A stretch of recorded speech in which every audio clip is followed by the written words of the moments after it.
You are now listening to the Grio's Black Podcast Network, Black Culture Amplified. I was spelling my butt off. I was enunciating each letter and each word, and they played me, but it's cool. I mean, we appreciate actress Kyla Pratt playing along with us for our Truest Black Story series running here on Dear Culture during the month of February. We couldn't have asked for a more fun, more invested individual to be a loser for a spelling bee. It was a lot of fun. But now let's move on to the real conversation that we had. See, Kyla has been in the game for over 30 years and is a Hollywood veteran. Whether you know her from UPN's One-on-One, the movies Love and Basketball, or Dr. Dolittle, or are watching her right now on Call Me Kat, she's an example of how to successfully take childhood fame and turn it into adult success. And her voice is famous too. You see, Penny Proud is back from the Proud family. Sorry I'm late, Brother Kwame. I didn't hear my alarm. Again? Except now, it's the Proud family, Louder and Prouder, which was rebooted last year on Disney+. Make sure you go check that out. Thanks for watching. You've been in the limelight for like 20 plus years on TV, like in films. Like, what's it like growing up, like literally on camera in a way where you've been culturally significant the entire time? it's cool. It's life. I mean, what's amazing is that, like, I watched my mom perform at a young age. My mom used to do plays all throughout LA, and I got to be a background character in one of her plays. And so when the opportunity came about for me to become an actress, I was like, oh yeah, cool. I want to be like my mom. But I was like that kid that had so much energy, but I was so chill. Like, I loved working, but I didn't think about like, oh, everybody's watching me and, oh, pay attention to me. It was more like, oh, I get to go perform. Now I got to go home and clean my room, or I'm gonna get in trouble, or now I want to go to the school dance, or now can I do drill team after school? Nope, you can't because you have auditions. It was an interesting childhood, but it was absolutely amazing. And the fact that I've been, in this business for so long, it didn't always feel like I was in the limelight. Sometimes it felt like, oh, I'm not, working like that anymore.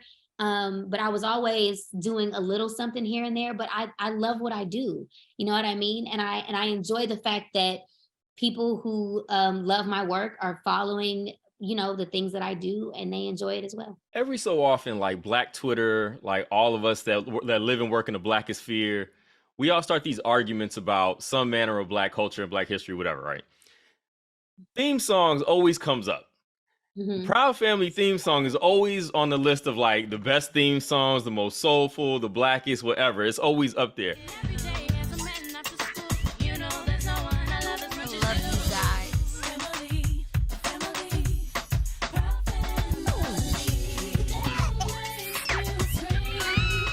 Where do you put it? Like, where do you put the old version that has Solange and Destiny's Child, which makes it iconic in and of itself? And I know Joyce Rice did the new one. Like, do you ever think about the iconic theme song here, and where do you place it among like the best theme songs of all time? Feel free to go ahead and say it's the greatest if you want to. Oh yeah, I can't really think of anything theme song that's greater. I mean, there's a lot of amazing theme songs out there, but I mean, we had Solange, and like literally, I saw a video a couple years ago of Solange at a concert, and she just started singing a few of the words, and the entire arena finished the song with her. Like, I just feel like our theme song is and was iconic. And to have Joyce Rice step in now, and a lot of people are like, why did you guys change it? Why'd you do that? And I just feel like, my kids love the new theme song. When I'm with you more than anybody else, every single day that I'm headed up to school, like it's the point of having our version and giving the new generation theirs, and let's all merge together and become one, and I just feel like it's amazing. Like I wish I was like, dang, why Solange get to sing it? I could have been a part of that. Like, that's cool. But I got to be in a little video in the background. It was cute. You mentioned your kids. This is actually a really good segue. So I have 4 kids. I know you have 3 children, I believe, right? Yes, I birthed 2 and I got a bonus baby. That's 3 as far as I'm concerned.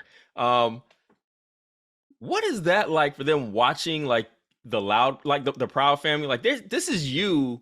Like, my kids get a kick out of seeing me in a YouTube video that somebody just uploaded. but you're actually somebody that like millions of people have been paying attention to their career and watching. Do your kids have any idea of who you are and what it is that you do? And are they as impressed with you as, I don't know, like my kids are with me, who see me on a random YouTube video that 30 people watched? I think so. I feel like when they were younger, I put on the Proud Family movie just to see if they would recognize my voice, and they did. It doesn't have to be this way. Remember all the good times we had?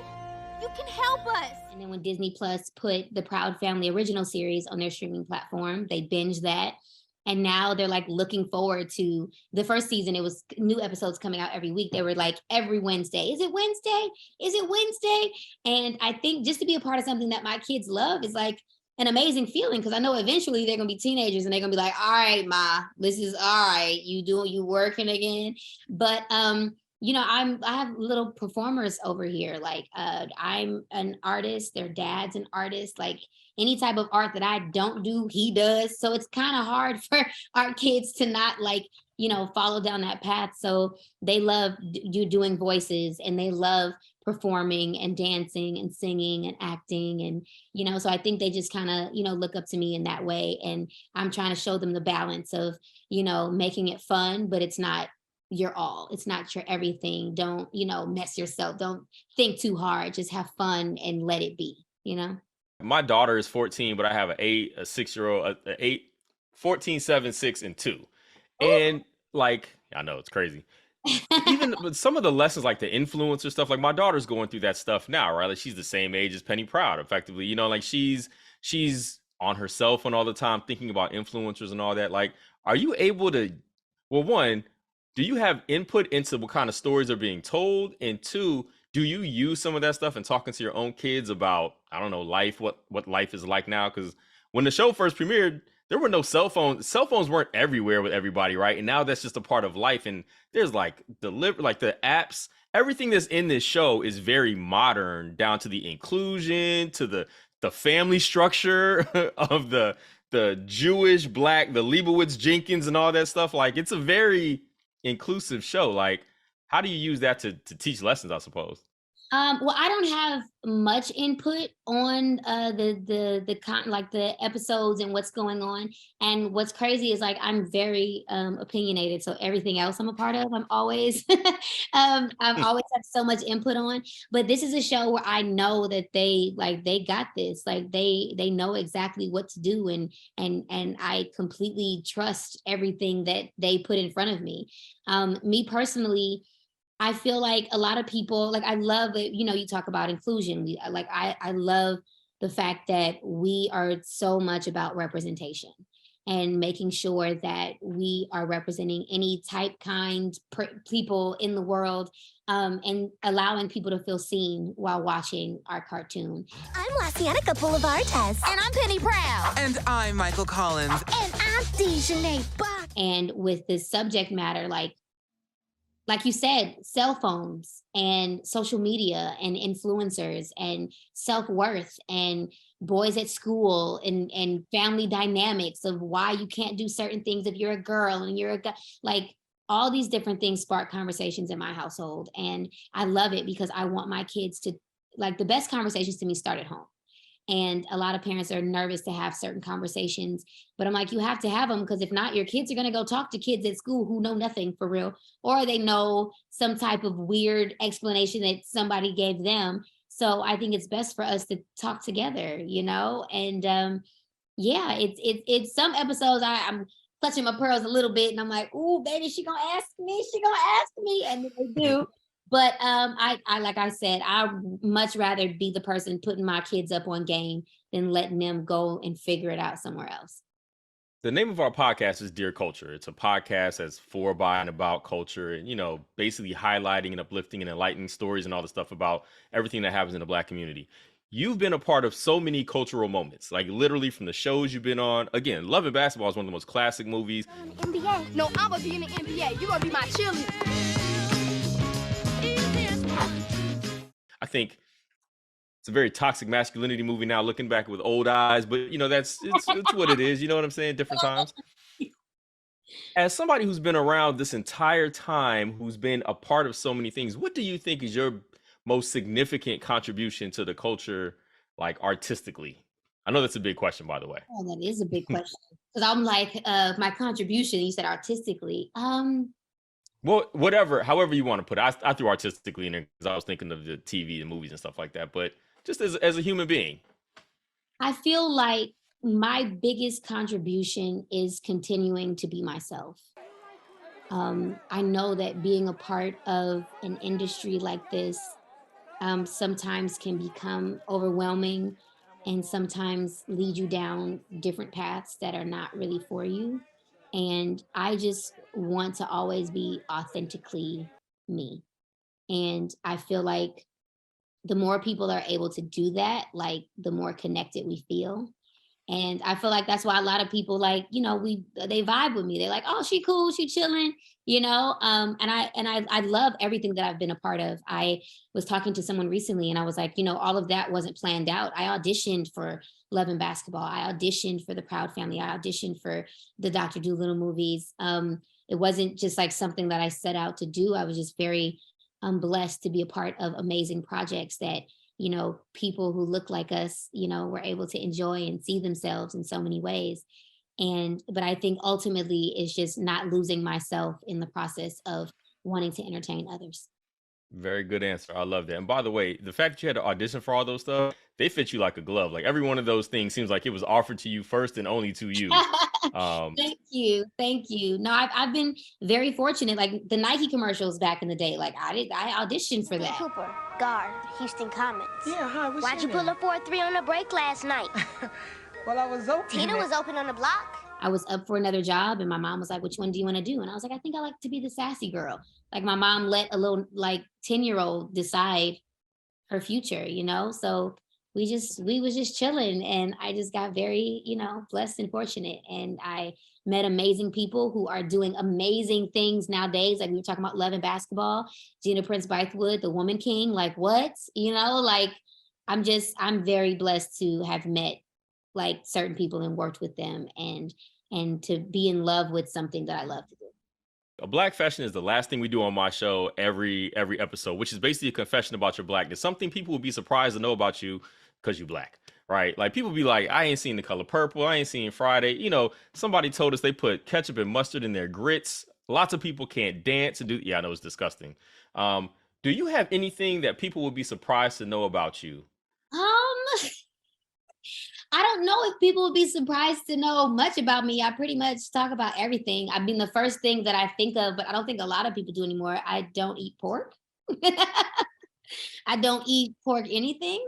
Not a ham hock, not a pork chop, not a bacon, not a nothing. I don't know if that's considered like, I know a lot of Black folks look at me like, what? You don't eat this? And I'm like, nah. I mean, I'm from down south, so I'm looking at you crazy, but that's okay. Yeah, nah. I mean, my family's from the South, but I'm like, I ain't doing like, I'm not a foot person. Y'all talking about pig feet? Like what? Like, ooh. Yeah, I don't do pig feet. I mean, that's the only thing that I can really think of. Everything else, like I can dance. I'm trying to think of something more fun. But no, I think that's about it. Everything else, I'm pretty much an open book. We'll take it. If you like what you heard, be sure to download the Grio's app to hear more episodes of Dear Culture and more original content from the Grio Black Podcast Network. Please email all questions, suggestions, and compliments to podcast@thegrio.com. Dear Culture is an original production brought to you by the Grio Black Podcast Network. Coming this February, the Grio Black Podcast Network presents Dear Culture, Truish Black Stories. When you think of sheer artistry, sheer creativity, the ability for someone to bring Black people together in the most fundamental ways, it's, I would say, of my four, Randy Watson's my number one. When the news about Ricky first broke, what I heard about it is the thing you hear about, every time somebody Black dies, that it was gang related. That means the police don't know what happened, so they just said, probably the gangs, probably, the other Black dudes. When I think of Akilah, I just think about how impressionable white people can be. I think about how, if you watch that movie again, she should have lost like 3 times. Where were you when you heard the story about them suckers getting served by Wade's dance crew? You know, it's crazy that you mentioned this. So as a New Yorker, right, everyone knows where they were on 9/11, right? You know, a couple years later, right, it's 2003, everyone hears about this crazy moment in a boxing ring, because that's where dancers duke it out, right? In boxing rings. If you could say something to Ricky right now, what would you say to him? Ricky, you shouldn't have never got that girl pregnant. You knew I had a crush on you. You should have got with me instead. Moments in Black culture examined like never before. Join us each week as we dive into the Black moments that changed us, that changed the world. Make sure to subscribe to Dear Culture so you never miss an episode.